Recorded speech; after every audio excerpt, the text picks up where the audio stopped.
Yo, what's going on, guys? Matthew V. Haynes here, aka the Clockmaster. Yo, the Zack Snyder and the gang just dropped a new picture.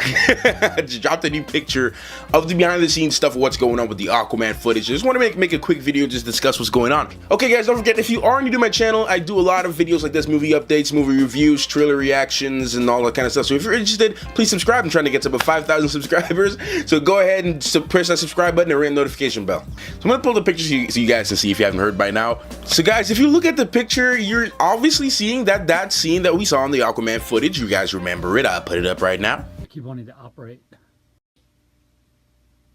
Yeah, that scene was not CGI. It's not CGI. It's not done. And this is a great thing, man. Everyone that was like, oh, Zack Snyder's all CGI and he sucks and he's horrible and he's the worst director in the world. No.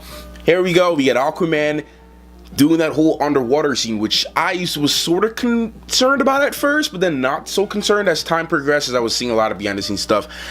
This is great to know that it was actually him. It was actually Jason Momoa. The only thing Zack Snyder stated that was being CGI was obviously the actual water scene and his hair. That's about it. Everything else is all Jason Momoa, and all the movements and everything was controlled by this arm here. If you guys look at the picture here, you're seeing it, the guy in the green suit. And I always thought those kind of things were funny, those green suit guys. I always thought those were very, very funny. And then you have the regular green screens in the back here, which is really cool, man. I'm really impressed with how they pulled this off and how it looked, because I was wondering how it looked so perfect. It looked real, but it looked fake at the same time. It had that, that's what I was saying. If you guys saw my last video, not my last video, but my last video on this subject, the Aquaman footage, I was discussing what was going on with it. I was basically just saying how it looked very, very real, but then it was a little bit too perfect to be real. And I was like, okay, maybe this is a complete CGI double. And I actually talked about some CGI double stuff concerning, CGI videos and CGI stunt doubles and everything in my last video. My video before my last video, 2 videos ago, I was discussing something with Logan, how they had CGI doubles in Logan. You guys should check that out. I'll put it up like somewhere up here so you guys can check that out. But I was basically essentially just discussing how technology has improved so much that we can actually have CGI stunt doubles, and it actually looks really good. So like I said, go and watch that video. There's some pictures. If you haven't seen the pictures of Logan yet, go watch that video. It discusses everything. Another thing I really wanted to discuss about this whole thing concerning this picture was exactly what time frame this movie will be taking place in. So I've seen another theory, an ongoing theory a lot of people were talking about. Remember that scene in the very first Justice League trailer where we see Aquaman, he's drinking that whiskey and then he throws in, boom, this big gush of water just comes in on him.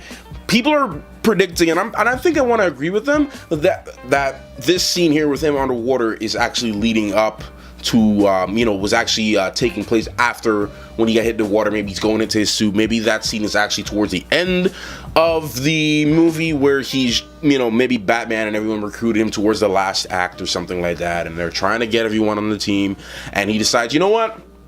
I'm tired of living this life. Let me go into the water, let me get my suit. And what was cool, and I actually found this out the other day, is that he actually has a suit. You guys, if you look back at that old footage, I put it up again right now, you see when he's swooping up, you can actually see he's going up against like something in a, sitting down in a chair. It's like a statue, but it has armor on it, and it's actually a scene from the comic books. So Zack Snyder actually really does pay attention to the comics. That is actually really, really cool that they're doing something similar to that in some type of way, which is really awesome. So I think maybe he's going down and getting his suit, and he's arming up and getting that big bulky suit, and the suit actually looks like that in the comics, which is, like I said, is really awesome. So I'm liking all this stuff and all the sneak peeks that everyone, Zack Snyder and the gang's throwing out at us, man. I mean, preferably, I can just wait for the trailer. But I'm just glad to hear the news and what's going on with everything and the updates. I'm actually really glad for it. A lot of people, they go hell crazy for it. Like, I just need a sneak peek now. I need a sneak peek now. But this is really good, man. I'm glad to know that they're actually mixing the original, his body with the VFX, which is really impressive and is really cool. And like I said, it adds more realism to everything, and I love when they do stuff like that. And I have no problem with CGI, guys. I really don't. I just don't like when too many CGI elements or too many VFX elements are just being added in one cluster of a scene, which is like I discussed in Batman vs Superman, that fight with Doomsday, Wonder Woman, and everyone. So much clutter. While the fight was awesome, there was a lot of clutter in that scene, so I just don't like when it's like that. But other than that, I don't have an issue with CGI. You know, it's actually really cool. I think it's really interesting. I love it. So anyways, guys, what are your thoughts on what's going on with this behind the scenes picture here of Jason Momoa's Aquaman and that last scene that we saw that Zack Snyder gave us on Vero? Let me know in the comment section down below. Like I said, like, subscribe if you're new, ring that notification bell on your way out, and thank you for taking your time out to watch this video. Clockmaster, out.